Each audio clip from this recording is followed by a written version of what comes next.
All right, let's start with the big story that we're tracking at this hour. Indian Prime Minister Narendra Modi has arrived at the Stockholm-Arlanda airport late last night to attend the India-Nordic Summit. The Prime Minister Narendra Modi was received by his Swedish counterpart, Prime Minister Stefan Lofven of Sweden. Today, India and Sweden will be co-hosting the first ever historic India-Nordic Summit, where apart from Modi and Lofven, the Prime Ministers of the other four Nordic nations of Denmark, Finland, Iceland and Norway will also be present. Now, this is the first Prime Ministerial visit from India to Sweden in almost well over 30 years after the visit of Rajiv Gandhi way back in 1988. So this is for the first time that an Indian Prime Minister is in fact visiting Scandinavia since Rajiv Gandhi. Now, India and Sweden are looking for substantial improvement in terms of trade and cultural ties.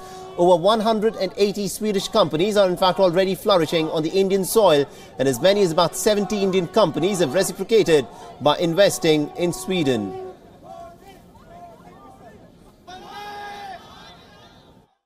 India and Finland have very friendly relations. There are no bilateral issues or problems. And in the last few years, the bilateral agenda has been growing.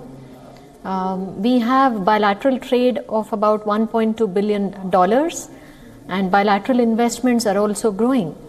And the positive factor is that trade and services has been quite significant. It's also standing at about $1.2 billion. We are seeing increasing presence of Finnish companies in India, including for manufacturing operations, and also some major investments by Indian companies in Finland. We are having the India-Nordic Summit.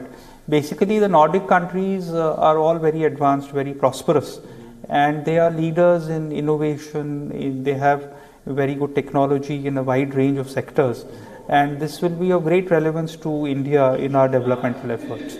So while some of the niche areas tend to vary, I can speak for Denmark and say that Denmark is a global leader in areas like renewable energy, wind energy in particular, but also in maritime and shipping and in agriculture and food processing, which can be of great relevance to India.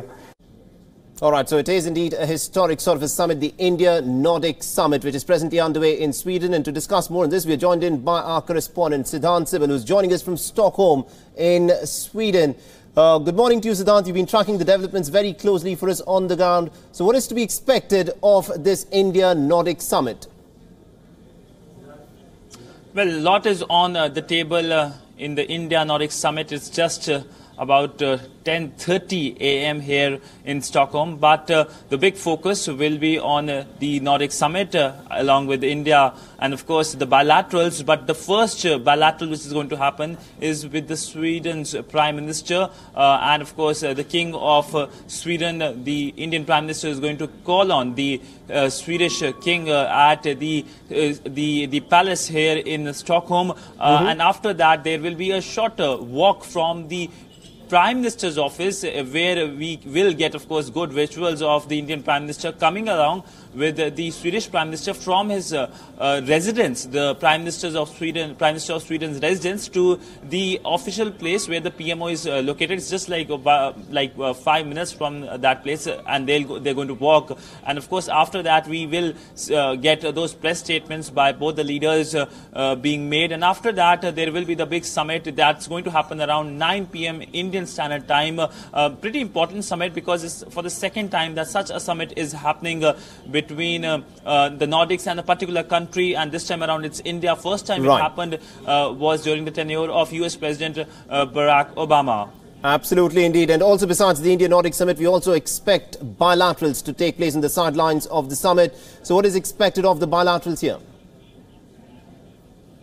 Well, on the bilaterals, things such as innovation, such as smart technology will be on the platter. They will be discussed because let me tell you that these Nordic countries, these are 5 Nordic countries, Iceland, Denmark, Sweden, Norway and Finland. These countries may be politically different entities, but they are culturally similar. Their language is similar. They were historically similar. They were once part of a union called Kalmar Union in 1300s. They are world leaders when it comes to innovation. They are world leaders when it comes to smart technology. The world can learn a lot from these countries. Right. I'm standing in Sweden. It's a cashless society, and of course we want to become a cashless society, so we can really learn from Sweden. Iceland basically functions on renewables. We are a growing economy. We want energy, and energy we want a clean source. So these countries can help India in its flagship programs such as Clean Ganga, Swachh Bharat, smart cities. Smart transport is something that we can learn from Sweden, because one single card without giving your cash, you can roam around the city. So India can easily benefit from the technology Nordic countries provide, and India can provide the Nordic countries services, goods. There are a lot of Indian community here, but right. All of them are in the highly skilled sector, the IT sector. So clearly it's a win-win, and of course thinking out of the box of Indian foreign policy, because never before this summit has happened, and of course aligning the foreign policy for the domestic needs.